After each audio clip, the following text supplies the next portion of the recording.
Okay.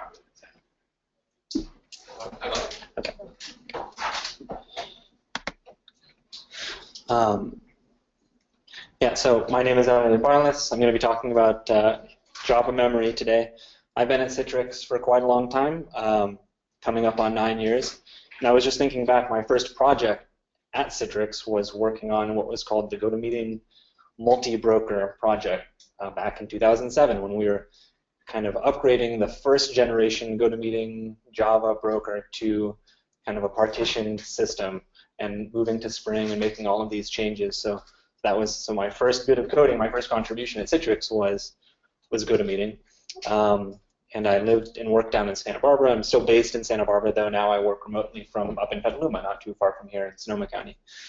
And Java has always been my passion. That's what I still focus on. I'm still a software developer. I'm working, and now I work on platform services. So I work on a lot of the underlying stuff that many of our products use, not just GoToMeeting. So that's what I'm doing these days. And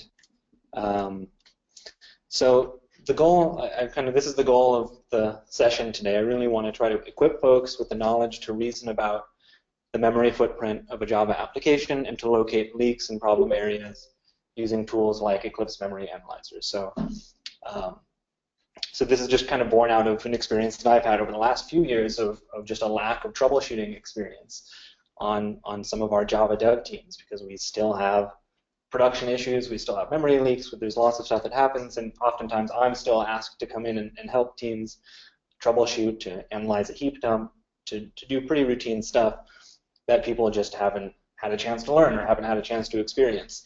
So it happened, GoToWebinar is the GoToWebinar broker, the Java app server for GoToWebinar, most recently has been suffering some of these problems. Last week there was a major GoToWebinar outage. Some of you might have heard about. And that was due to, I was actually asked to come in and help analyze the heap dump, and that there was some interesting stuff happening there. So it's definitely a relevant problem. Hopefully the subject material is interesting to folks. It can be a little dry, but I'm hoping that you guys get something out of this. So this is the agenda. I'm going to start just by focusing on this topic of object size, how to think about and reason about the size of an object in the heap in a Java application. It's not necessarily a simple question to answer in the Java space. There's no guarantees necessarily about the size of an object. So we'll talk about that, and then we'll carry that into this model application that I've put together, and we'll talk about.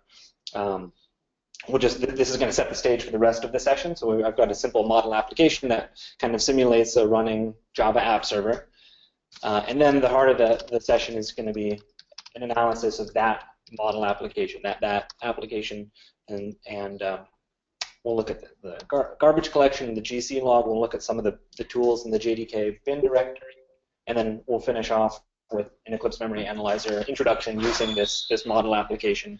And then at the end, I'll talk about a couple of these production issues that impacted GoToWebinar. I still have the heap dumps from these issues, so we'll get to kind of go back through a troubleshooting session and see what I was looking at when I was trying to help these folks figure out what was going on.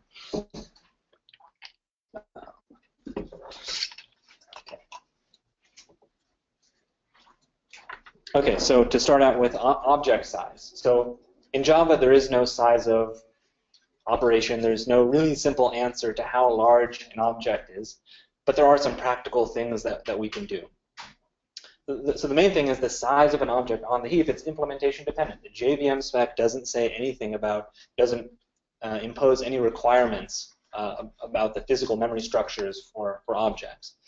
Of course, the JVM spec defines the width of various things. An integer is 32 bits, a long and a double, those are 64 bits. So it defines the language kind of level, scope, and width of data types, but it doesn't say how they're actually represented in physical memory. However, we have a pretty typical configuration that we run in production, and so we can just take a look at how the 64-bit hotspot JVM does it, and we can use that as a pretty good baseline. And then there's some other things that we can do as well. But this is going to be kind of our reference point. We're going to look at how it works in the hotspot JVM that we use in production for the meeting service, the screen sharing service, usage service, all of our platform backend services. We actually have quite a lot of consistency across our Java app servers, and so this is going to be a good model that we can refer back to. And in the 64-bit hotspot JVM, every object has a 12-byte header used for housekeeping. It stores things like the hash code, which is lazily computed, bits for garbage collection, for locking, a class metadata pointer. So 12 bytes of housekeeping. That's across all objects. The byte and a Boolean, those take up 1 byte each, short and char 2 bytes, and so on. A reference is 4 bytes. And then the last point here is really important. There's an 8-byte object alignment. So if we go back to the first line there, what's the size of an object? Well, an object doesn't have any of these properties. So it's just going to be carrying the 12-byte header. However, that's not aligned with this 8-byte boundary, so the answer is actually 16 bytes. That's the size of an object. There's no fields or properties. It's just, the base object.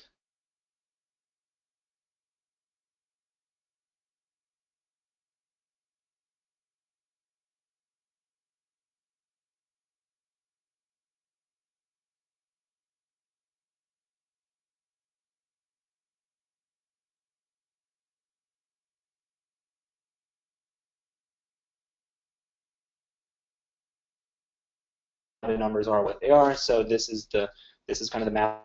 I'm going to show you something cool, a cool tool. First, a really quick just affirmation of what I was talking about. So size of object, again, 16 bytes, 12 bytes of header, 4 bytes of padding. An integer wrapper. It's not much more than an object. It just has an int primitive field. So in that case, we don't need any padding. It's naturally aligned on the 8-byte. A long wrapper, pretty similar to an integer, but it's got an 8-byte long primitive. So we have an additional 4 bytes of padding to bump it up to 20 bytes. A character array, that's an object. So it's got a 12-byte header. It internally stores the integer length of the array, so an additional 4 bytes. And then the contiguous block of memory for the actual array cells, the array units, are going to be 2 bytes each for the characters, and multiply that times 3 for 6 bytes with the 2-byte padding, so you kind of get what's going on here. One last example at the bottom, the string is a good example of where we see a reference, right? So a string is actually just a wrapper around a character array. That's all a string is. So it's an object, 12-byte header. It stores a 4-byte int hash cache inside the string object. We have another 4 bytes for the array reference, the reference to the character array, and then 4 bytes of padding for 24 bytes. That's the string. But this is the first place where we see, hey, the string is only 24 bytes. That's kind of strange. Actually, every string is 24 bytes. Every string has this structure. But a string has this reference to the character. So this is where we start to see this notion of shallow object size versus a deep object size. So we're going to see that in Eclipse Memory Analyzer. They call the deep object size the retained size, which is just the object graph size. It's the size of the root object as well as everything that it touches and references. So the effective size of this string ABC would actually be 48. It would be the size of the character array that we saw on the line above, and it would be the size of the string itself for a total size of 48.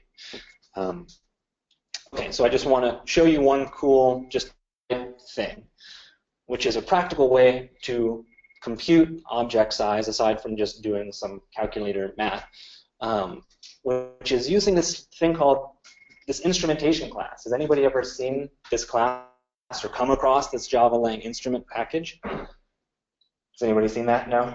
It's you guys have probably heard of App Dynamics, right? So App Dynamics is something that uses this. App Dynamics is a Java agent, and it's an instrumentation agent. So what happens? So we use this -Java agent VM option. We refer to the App Dynamics jar. The App Dynamics jar has a little entry in a meta-inf file that's inside that jar that says, hey, this is my agent class. The agent class has a couple of hooks that the JVM will call as an agent. So the JVM will call the App Dynamics agent class, and it'll invoke a couple of methods, and it'll pass this thing. It'll pass an instrumentation object to the AppDynamics agent. That instrumentation object is all powerful. It has methods it has transformer methods that can take a class file and produce a new set of, it can instrument, augment that bytecode, and produce a new class file. So there's all sorts of really powerful stuff that you can do with the Java agent. What I want to do is a really, really kind of boring aspect. I don't want to do any bytecode manipulation, but the instrumentation class has this. It has a getObjectSize method. So you can actually just use this. You can use some of the insight that the instrumentation class gives you to compute the object size. So it's kind of the best, closest way to automate the computation of an object. There's some tools around that, but I'll just show you one quick example so you guys can see what I'm. Most of the APM is using the Java 8 and stuff from this, right? What's that? Most of the APM, like New Relic and AppDynamic or whatever. Yeah. Are using Java 8? I'm not sure if they're using Java 8 or not. That's a good question. They are using this agent. This is exactly how AppDynamics inserts itself into our code. We discussed it. We use this Java agent VM option. I don't think AppDynamics is using anything particular to Java 8 because they just recently upgraded to allow you to use Java 8. They used to be up to Java 7 recently. Yeah. So here's an example. So this is my agent. This is one, like AppDynamics has the same type of thing. And AppDynamics will have a pre-made method that gets an instrumentation object. And just to show you, if I do this, add transformer, takes it's a class file transformer. So this instrumentation is this all-powerful thing, but again, it's got this getObjectSize, which is just this cool way you can kind of read the docs on it. It's just this, it gets us to the implementation and will give us the implementation-specific way of computing a size. So this agent, I'm just doing a little hack here where I'm saying, hey, when my pre-main hook is called by the JVM, I'm just going to hold on to a reference to this instrumentation thing, to this instrumentation object, and then I'm going to use this instrumentation as part of my application. So it's this kind of weird circular thing where the agent gets called with an instrumentation object, we hold on to a reference to it. Later, when my actual application gets started and my main method in my application gets called, I just go back and ask about that instrumentation object. So this is my agent. This conforms to the requirements. I can use the Java agent option to hook into this agent. I've got my manifest file here, which says, okay, this is within the jar file. This is my agent, and let's go over here. Okay, so that's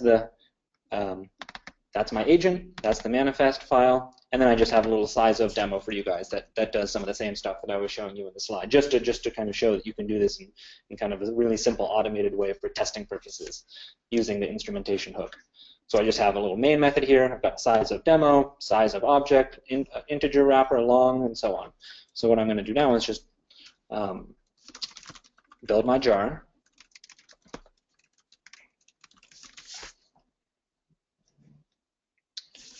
Okay, now I'm going to do java-java agent. I'm going to reference my jar, which, remember, that has that meta-inf file which references the agent. That also happens to be my class. And now I'm just going to run my com citrix size of demo.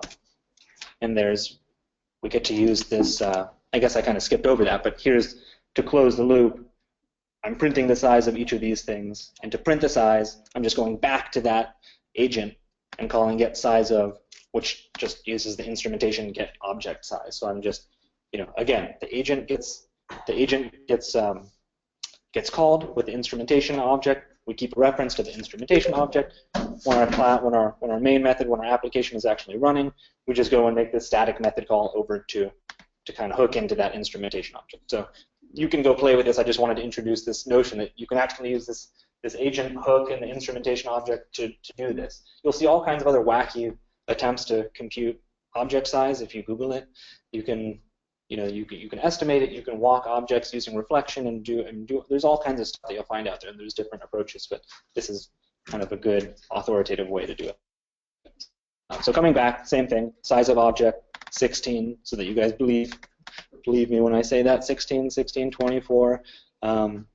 Character array of size 3, 24. A string 24. So The one thing this is not doing is it's not computing the deep object size for me. This is just computing the shallow. This instrumentation thing doesn't care about following references or computing an object graph. It's just going to give us the size of. So I'll refer you to there's a tool out there that uses the same approach. It just has a little more, has a few more features, and does offer deep, an object graph computations. So I can refer you guys to that later. So that kind of concludes the first section, the first section on object size. So now I want to move on and talk. Any questions about that? That makes sense? Make sure there's no. Okay.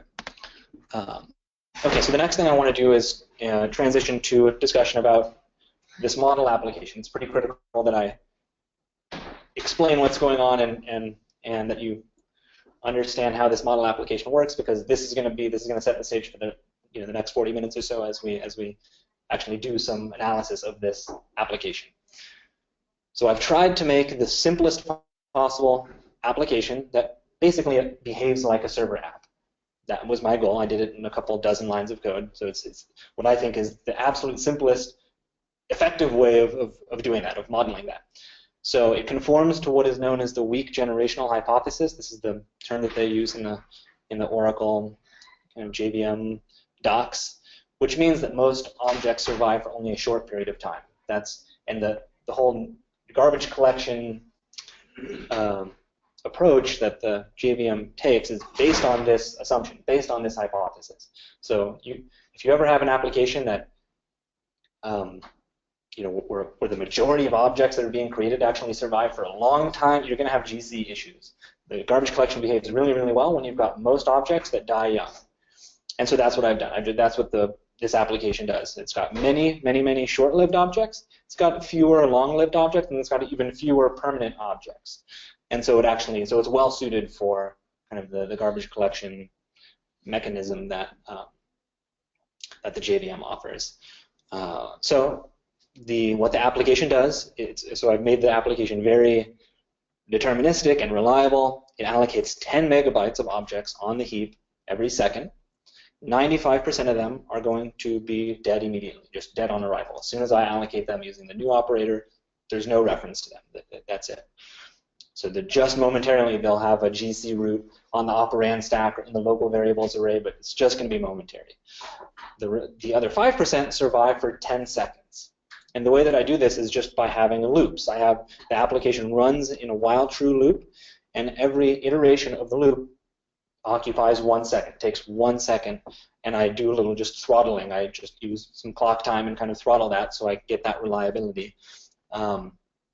So each iteration of the loop is going to be doing, it's going to be creating 10 megabytes of objects. Each iteration is going to be holding on to half a megabyte of those in an array, and that's how. So that's just going to be kind of the flow. That's the pace of this application.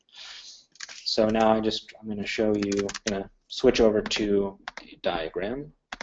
So the purpose of simulation is to show that JVM analysis work. Kind of. So my goal here is to, right now I'm setting the stage, and my goal is for all of us, hopefully, not just me, but for hopefully some in the audience as well, to start to reason about what you expect to see once we run the application. So I'm going to ask folks, how often do you expect to see a young GC? We'll go through some of the concepts, but how often do you expect to see a young GC? How much data, how many objects are going to be promoted from the Eden space to the survivor space, or from the survivor space to the tenured space? So so kind of have to understand the numbers and what the app is doing, but then we'll actually be able to make a lot of predictions about what's going to happen, and that's all I'm kind of going for, is just to start to reason about what's going on, why something is happening a certain way, and just so that's kind of the goal. So here's just a visual. Get that over. Representation of what's going on. So I'm going to achieve that thing that I'm setting out to do using a two-dimensional array of squares.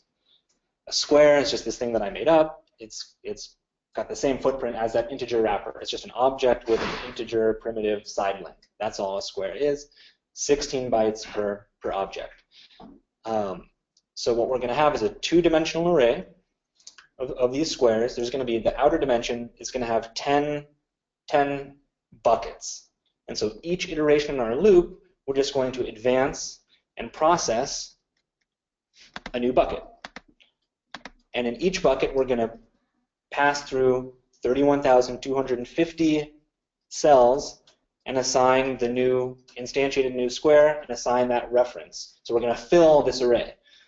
We're going to fill the array at that bucket, at that position, each iteration. And we kind of advance from bucket to bucket each iteration. So the numbers are, and this will kind of clarify what the numbers are. So 16 bytes for a square object, 625,000 squares equals 10 megabytes. So we're going to, I apologize for these weird numbers. This is just, I came up with this randomly. So 625,000 squares, 10 megabytes. 5% of that is going to be 31,250.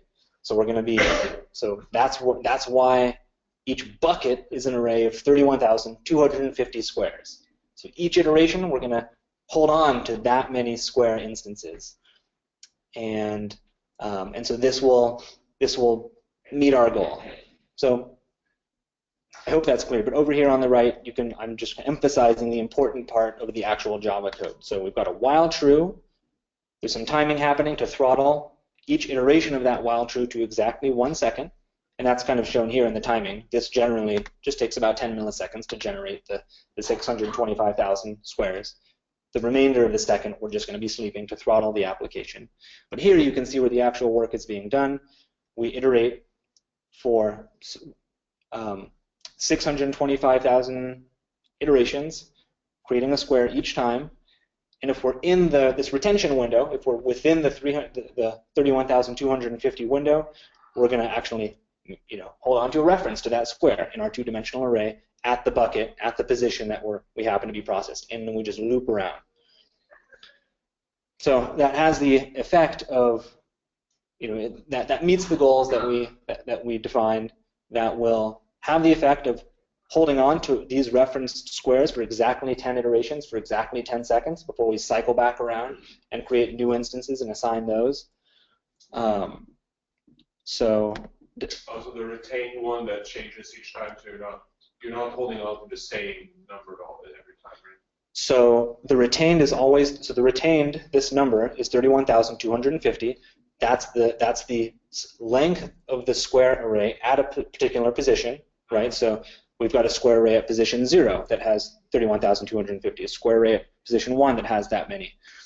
Each iteration, each outer iteration, we move to one of the, we advance to the next bucket, we advance to the next square array, and we replace the entire contents with a new square. Right? The remaining 95% of square objects don't get assigned anywhere. They're just, you can see right here, if we're not in that retention window, we create that square object and we're done. So those are eligible for garbage collection right away. Those are out of scope right away. Does that make sense? Yeah, I guess you're moving the window because it's not really clear from the code that I is less than retained. So it looks like you're replacing the same. So position, the key here is position advances down here and like the ... Oh. So at the end of the while true iteration, I'm saying, okay, now move from 0 to 1. Now move from position 0 to position 1, 1 to 2, and so on. So that's happening. So every second, every outer iteration, we're kind of moving that pointer forward, and we're kind of targeting the next bucket, the next batch of square instances.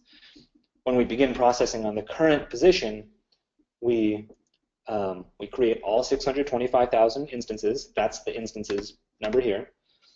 And if we're within the 31,250 number, we go ahead and update the reference at position 0, at position 1, at position, all the way up to 31,200.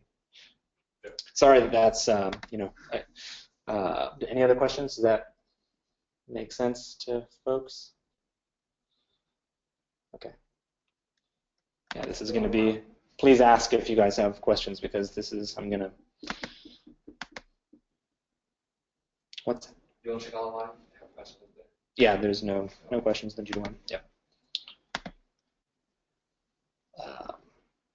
Okay, so I'm going to move on. So that's what the app is going to do. It's just running continuously. It's meeting those goals that we set. So now I just want to transition to a look at the heap and how this data actually resides in the heap. So we've got a two-dimensional array of squares. That two-dimensional array of squares has 10 buckets, or 10. The first dimension has size 10. And each one of those is a reference. At each one of those 10 positions, we're referring to a complete square array, just a one-dimensional square array. And each square array has references to individual square objects on the heap. So this is just a high level. We're not focusing on where these reside in the heap, because there's different spaces in the heap, different generations. But this is just a look at just generally what we've got in the heap. This is really everything. These are the only objects that we're allocating in this application. So the two-dimensional square array, 56 bytes. Not much going on there. 12-byte header, 4-byte length. The 4-byte reference times 10. There's 10 of the 10 cells. Each square array has 31,250 cells. So you can start to see the sizing of this stuff. And I've just highlighted here I've highlighted the shallow size versus the retained or the deep size. So shallow size of the square array, only 56 bytes. The deep size of this two-dimensional square array is a little over 6 megabytes. So, and again, that's the combination of the entire object graph with this root. That's what I mean by the deep object size. Okay, so next I just want to show you guys a more detailed look at the heap.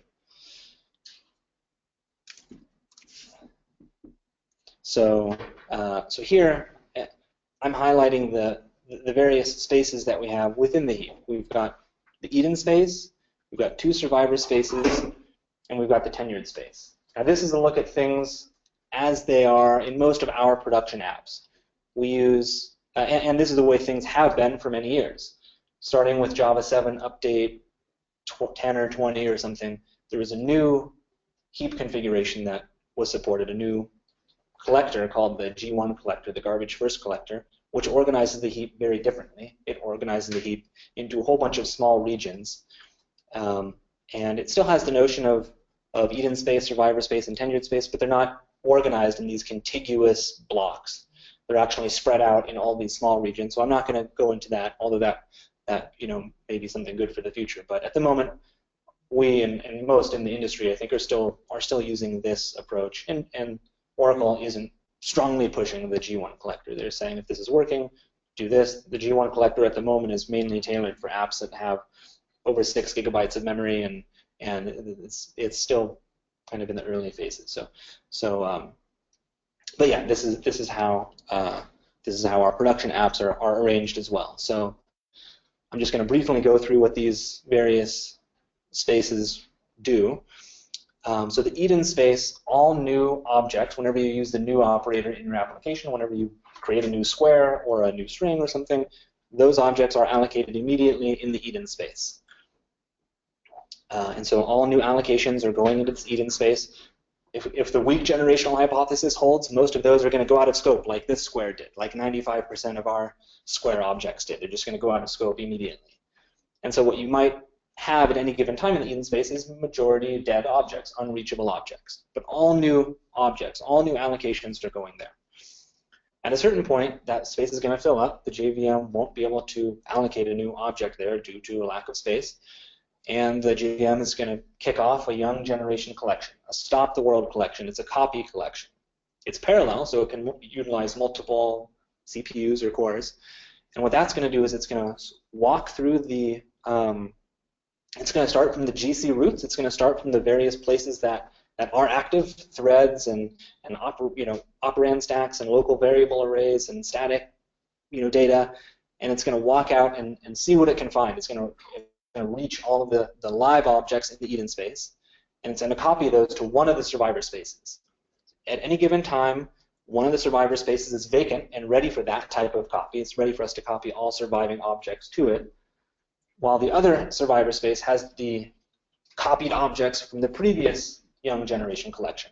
So they're always flipping back and forth, the survivor spaces. One is always vacant, the other always has the copied objects from the previous young GC. So again, when we run out of space, it's going to be this.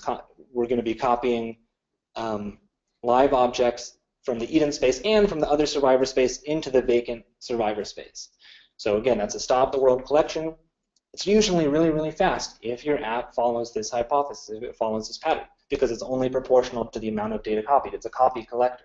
It's not a mark sweep. It's not leaving objects in place and marking the live ones. It's just going to be going through these small spaces and just copying the stuff that's alive.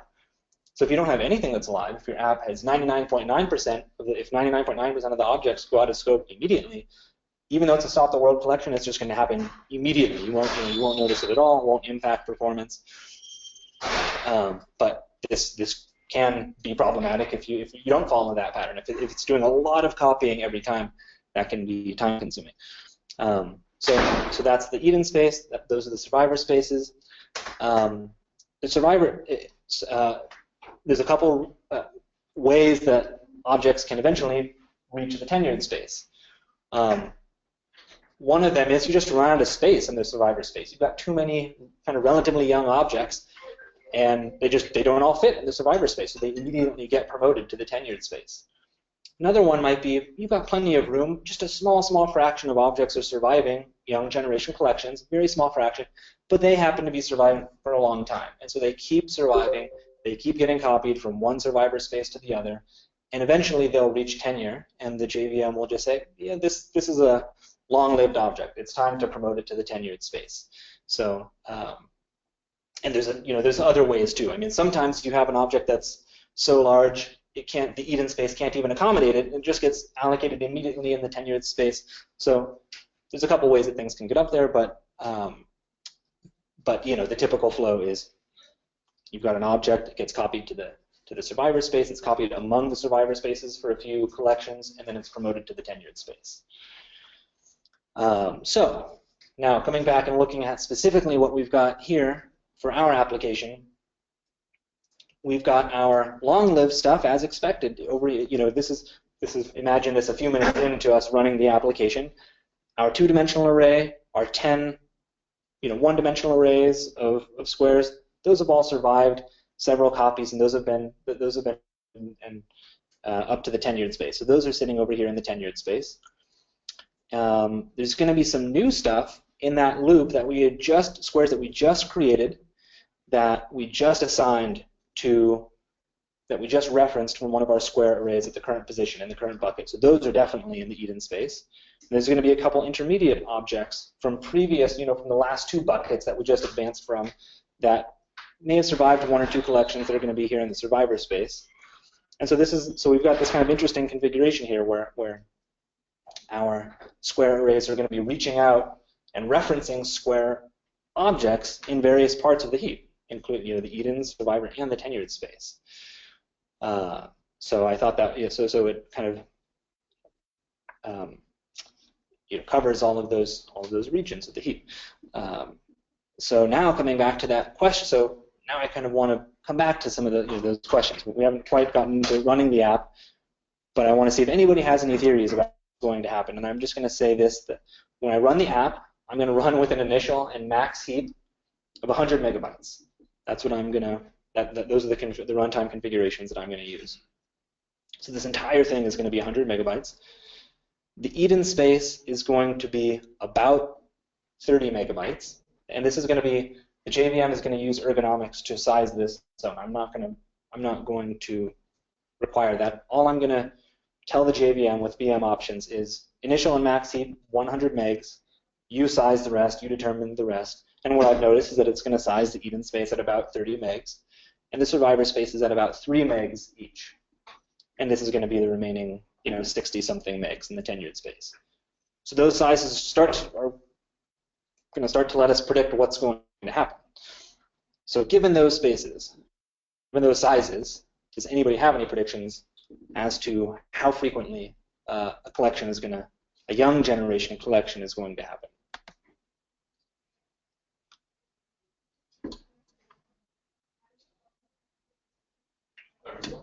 What's that? Very soon. Yes. And so let me highlight the important points. Every second, the app is going to be creating 10 megabytes of objects, 10 megabytes of squares. We're going to be holding on to 5% of those, half a megabyte each second, each iteration. And the even space is about 30 megs. So, and remember, this is the young when we run out of even space. That doesn't matter what's alive and what's dead. It's just when we run out of even space, there's going to be a young generation collection. So every 3 seconds. Every 3 seconds. Yeah, every 3 seconds. So that's one prediction that we've got when we run that. It should run about every 3 seconds. So now the follow-up is what happens when it runs, right? So we've got 3 seconds worth of objects in the even space. What's going to happen with those 30 megabytes of squares? And you know, this is the thing. Squares are the only thing that are in the even space at this point. The app's not doing anything else. We're going to get some promoted to S0 as well. Yeah, to a survivor space. Yep. Survivor space, and then the watch cleaned up. Yeah. So we're keeping 5 megs each time? 5%, so half a meg. Half a meg. Yeah. So meg and a half is going to get promoted. Precisely, exactly. So a meg and a half are going to get promoted. And remember, this is a copy operation. So the cost of this young generation collection is just proportional to that 1.5 meg. That's the only thing that we have to copy. Everything else, we're just leaving in the even space. Every time we do a young generation collection, the even space is left completely open. There's no fragment. There's nothing happening in place. We want to locate the stuff that's alive and we move it. So 1.5 megs are going to move, 28, 29 megs just disappear. Those go out of scope. And so how long are those objects going to remain in the survivor space? Remember, the survivor space is about 3 megs each. About 3 each. 6 seconds. Yeah. Well, yeah. So it's just going to survive just two collections, right? So there's going to be they're going to have to be promoted. So that's third collection should take it to the exactly. So that will be 9 seconds. Well, I'm saying how long are they going to live in the survivor space? So they get promoted to the survivor space. Maybe 3 seconds later, there's going to be their collections. 3 seconds.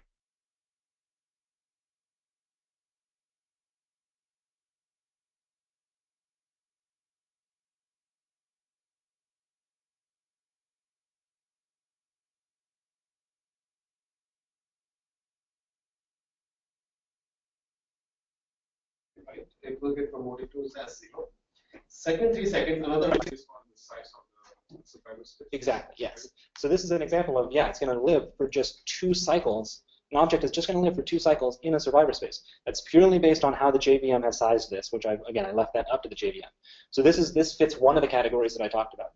The objects are going to get promoted to the tenured space, not because they've actually reached tenure, not because they've lived long enough, but simply because we don't have enough space.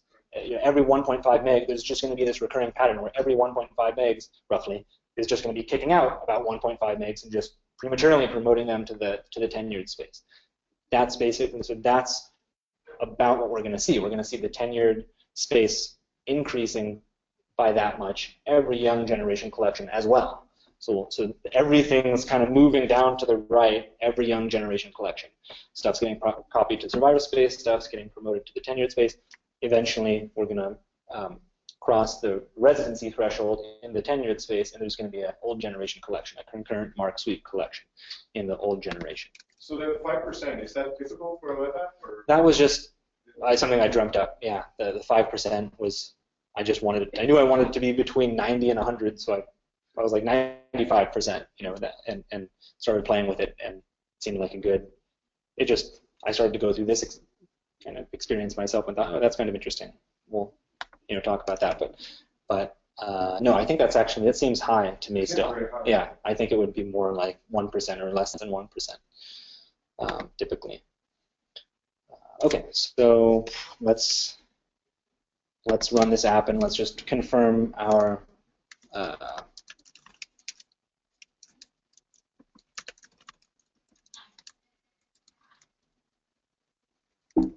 Darn it.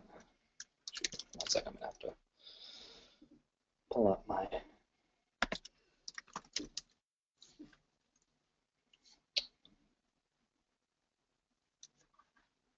Okay, so this is the set of options that I'm going to be using. As I mentioned, initial and max heap 100. The rest are just, the only other input I'm providing is use the concurrent mark sweep collector, old generation collector. All the rest of this is just about profiling and logging, so we'll get stuff in the GC log. So I'm really not providing any input. I'm allowing the JVM to tune the garbage collection.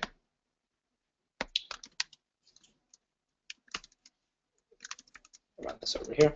Okay, so I'm just printing out each second, every time, every iteration, every second that I print out, that I allocate the 10 megs, I'm just printing out how long it took to actually do the work versus how much time is going to be spent sleeping. So this is just, you can see how quickly it can do that inner loop, create the 625,000 instances of square objects, and then sleep for the remainder of the second. So the app is off and running.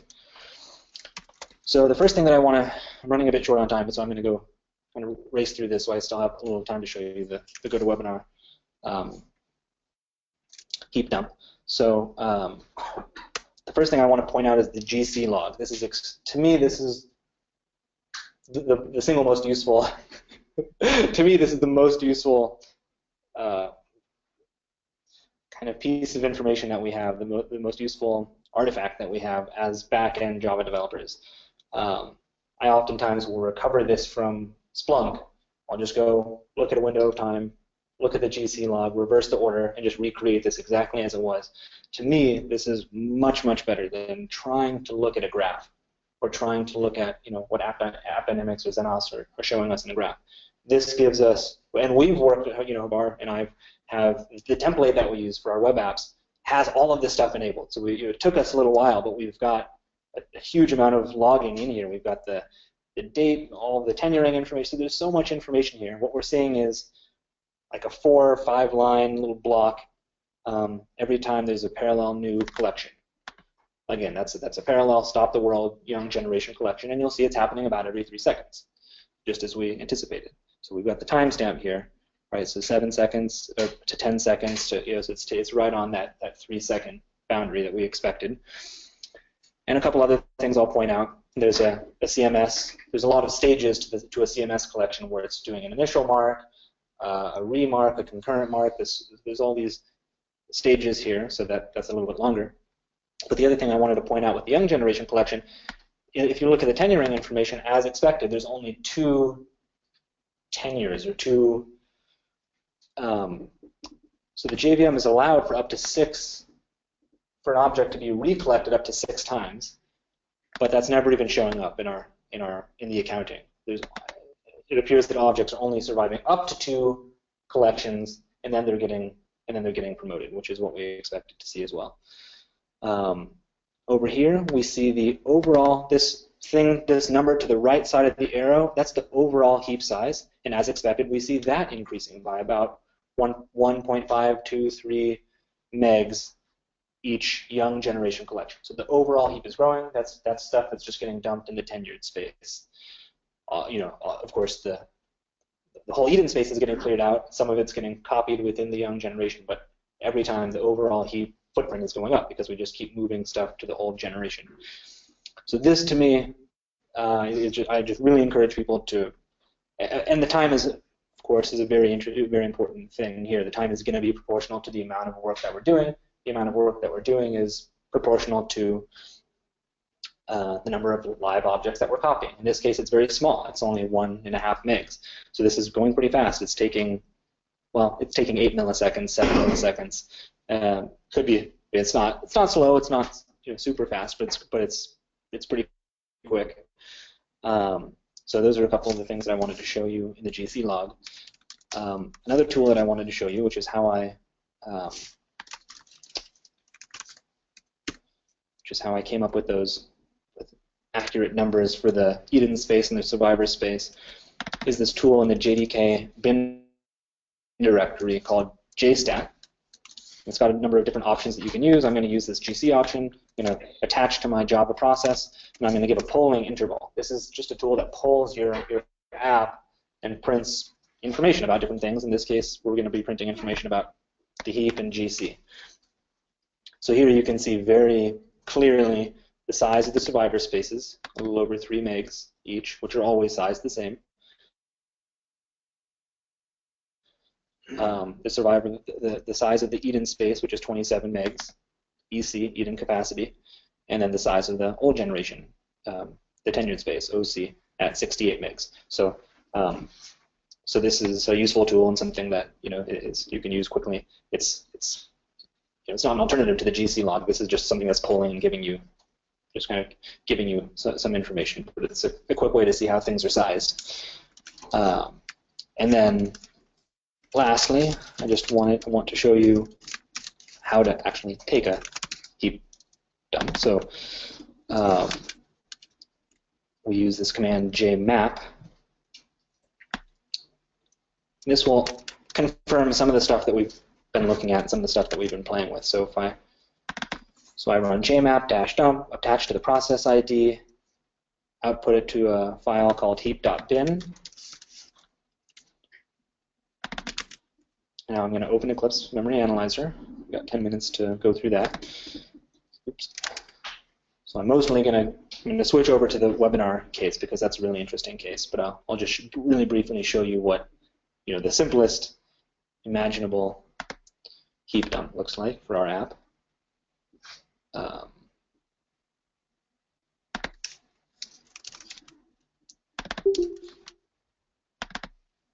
Okay, here's the heap.bin file that I just generated. So the heap dump contains a binary capture of the entire heap. It's extremely useful and powerful. It has every field, every property, every object. The entire memory footprint is part of the heap dump, which means the heap dumps are huge too. If you have a heap that's 2 or 4 gigabytes, that's how big the heap dump is going to be. It's not compressing anything or it's not really losing information. So you can go all the way down to the object level and see fields, so it's really useful. You can really see a snapshot in time of what's going on. So any guesses as to how big we kind of went through it, but how big is the heap going to be? How many live objects? What's the footprint going to be of the heap?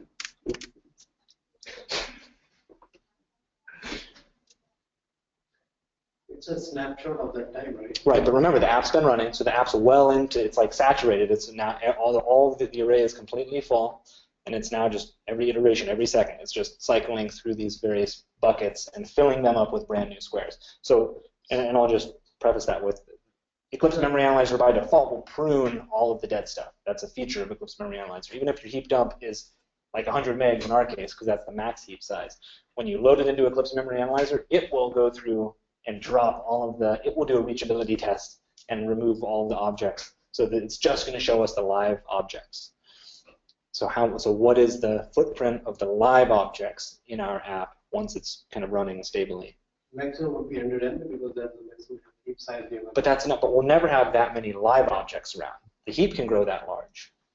But just what is the app doing, right? It's doing every iteration, it's keeping around 5%, which is half a megabyte. And that half megabyte lasts for 10 seconds, for 10 iterations. So it's about 5 megabytes. There's going to be 5 megabytes. There's going to be exactly 5 megabytes of square objects. And then there's going to be an extra megabyte or so of array references and other things. So let's see if that's what we see. So we see 6 megabytes. That's the retained size after it's pruned out all the unreachable stuff. If we go to a histogram, 5 megabytes exactly of our square objects, right? Because we're just doing that 5% every iteration. We're overriding the old ones here. So there's never, once the app's running stably, there's going to always be exactly 5 megs around of squares. And here you can see where the other memory comes in. Our array that has 31,250, those 10 arrays that have that capacity for storing references, that takes up some space as well. So that's what we see. But I do want to emphasize that point. About the reachability. So that's something that it can be really, really useful to keep unreachable objects. That can be extremely useful. Sometimes you want to. Sometimes your app isn't crashing, but you're just seeing giant memory allocations. They might get collected. They might be dead right away, but you want to know what they are. If you're not paying attention, you could just struggle. You know, I've struggled with this before, where you've got the heap dump, you know it's in there, and you try to load it in here. You don't see it because all the unreachable objects pruned out. So, you know, you just be aware of that. And then there's also the caching that happens. So clear out the indexed files and clear stuff out if you toggle that value. So there's a histogram here, just gives us literally a histogram, a listing of the numbers, the number of instances, the shallow heap size, the retained heap size over here for different types of objects, different classes of objects. And then what we also see is the dominator tree. This is really, really useful because the dominator tree is going to focus on that concept of retained or deep object size. It's going to kind of look at the different layers and try to find objects that are responsible for keeping the most other things alive. So this is definitely the most useful feature that Eclipse Memory Analyzer provides. It's a pretty sophisticated concept because it's got to evaluate object graphs at different levels and try to come up with an answer as to what's most responsible for keeping stuff around. In this case, it just highlights our main thread.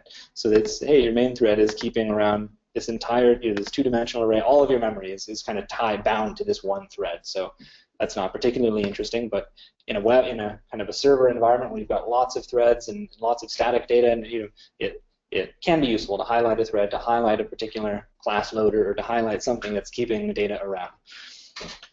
So with that, let me just, and I'm happy to stick around a little longer, but let me just show you in the next few minutes the GoToWebinar heap dump. So this is from October of this year, and this to me is really, really interesting because it's the most difficult kind of memory leak. That's what they were facing at this time back in October. It's the most difficult kind of memory leak to find because it's a slow, creeping, hidden memory leak. It's not the kind of memory leak where you hit a condition and your heap size skyrockets and your app crashes, and it's the slow, creeping problem that affected the webinar server when it had been running for a month or two without any updates. When it was given enough time for that thing to become visible, for that memory leak to become visible, that was when it started to. That was when the residency in the old generation crossed this kind of collection threshold where the concurrent mark sweep collector wanted to free space and it couldn't. So the CMS collector went in started spinning, and that was when it became noticed. But anyways, this is one of the more difficult types of memory leaks to find. And it's also interesting because it was just a great example of the root cause was something that it wasn't like a code change. That was the first reaction. There's a memory leak. We know that. The slow creeping thing, we know that. What changed recently? Had nothing to do with any recent change. It had been around in the code for a long time. It was a change in customer usage. It was when we were emphasizing and ramping up the instant join flows that a section of code started to get a little more activity, and this memory leak was getting exposed. So the dev team spent several days investigating what was going on, and they targeted CouchDB. They thought it was definitely CouchDB, and they thought there was all these false paths, but it ended up being it wasn't related to any of their recent code changes, and it was not even a code change. It was kind of a configuration. It was kind of bordered on code and configuration. So it was so it's going to stand out right away. So if we look at the histogram and look at so coming back, the footprint of the heap here is total 1.2 gigs. So we're not even in problem. This isn't at capacity. I think the broker had at least 2 gigabytes capacity. I think we had the luxury of seeing this ahead of time. We were able to take the heap dump. Well, we knew there was a problem, but it wasn't affecting customers yet. So I think that's why it's only 1.2 gigs.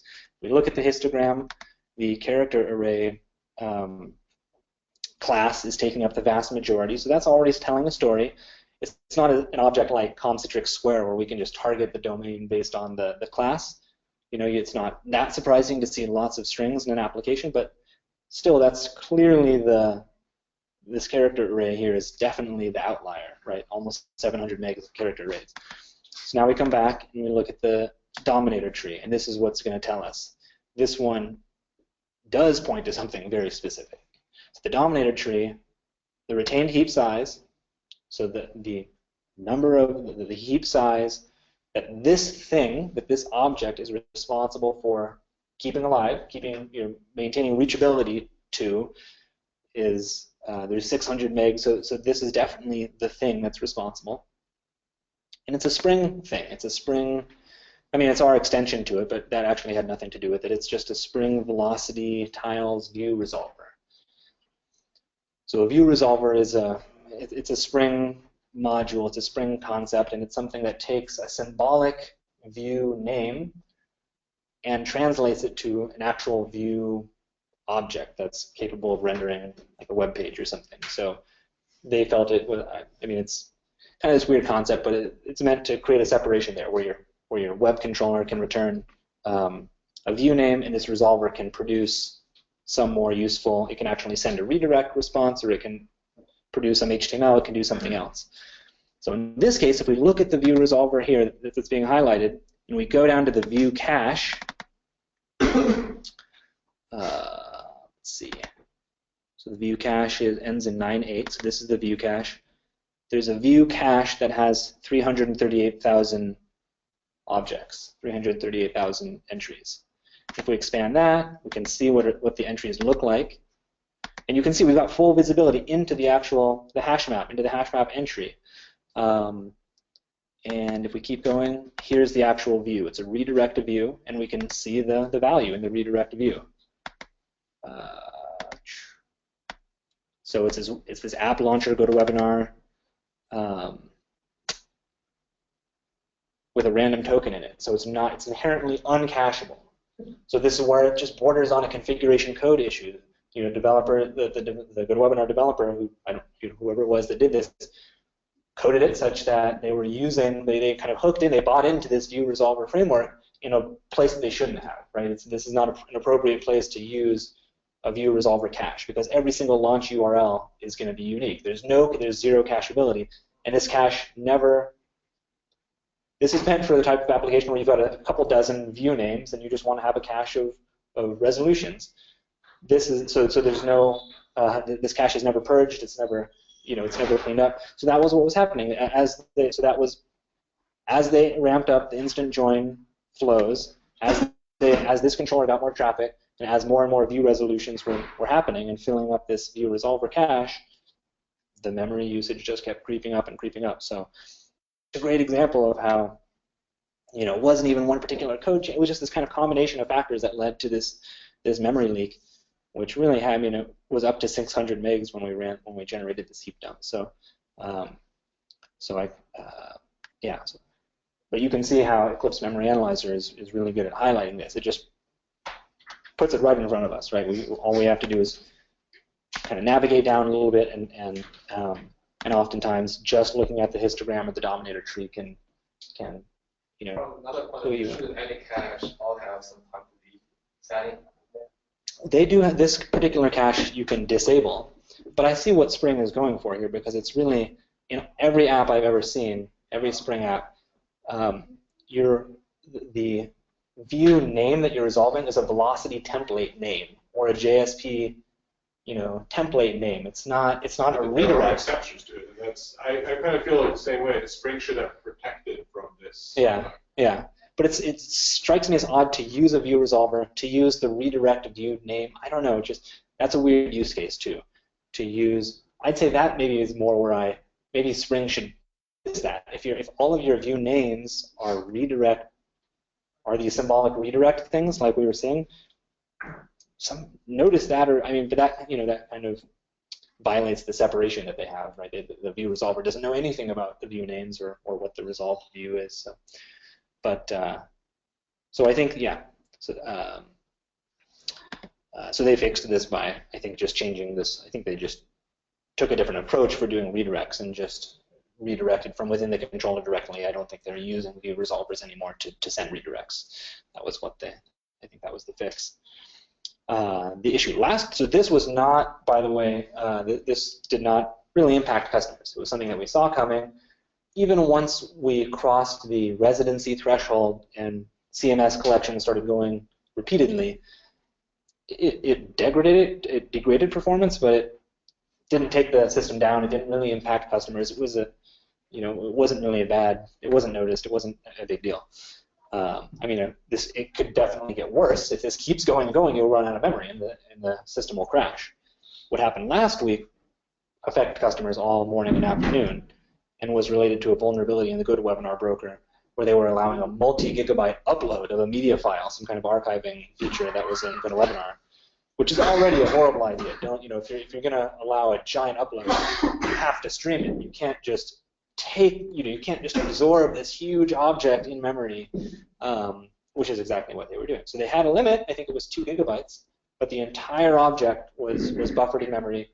And then I think what compounded the problem is that they were doing a validation, some kind of validation integrity check or something on this MP4 object, and that had an issue that made it.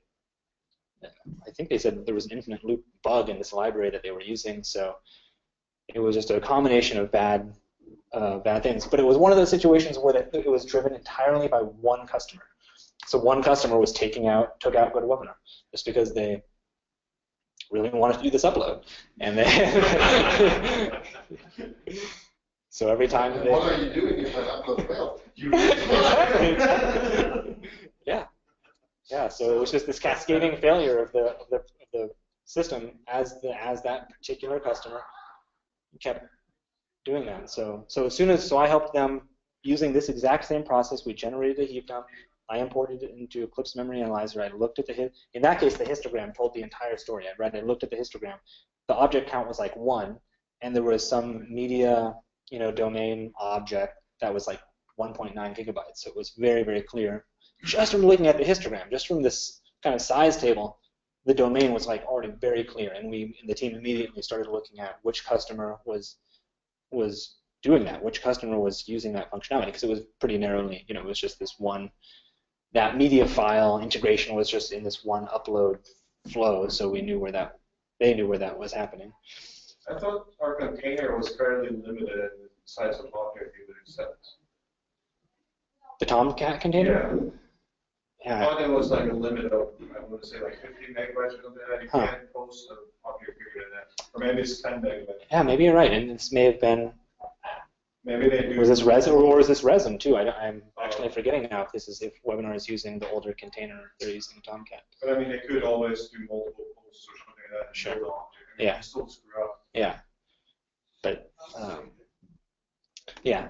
So, but yeah. Sorry for going over a few minutes, but any questions before we wrap up? Cool. Well, thanks for going through this with me, and I've got some of these. I'll send out an email with a link to some of this material if anybody's interested. If you can send out the demo code to the audience, that'll be great. Sure. Yeah. I'll send out the recording. Okay. Yeah, I'll attach this stuff to that wiki page that I was going to, so that everything's just on the wiki page. And if anybody wants to play with that instrument class, that's kind of a fun little thing to check out too, and can give you a little more insight into what App Dynamics is doing too, to see that agent. Cool. Well, all right. Talk to you guys later. Thanks. Thanks.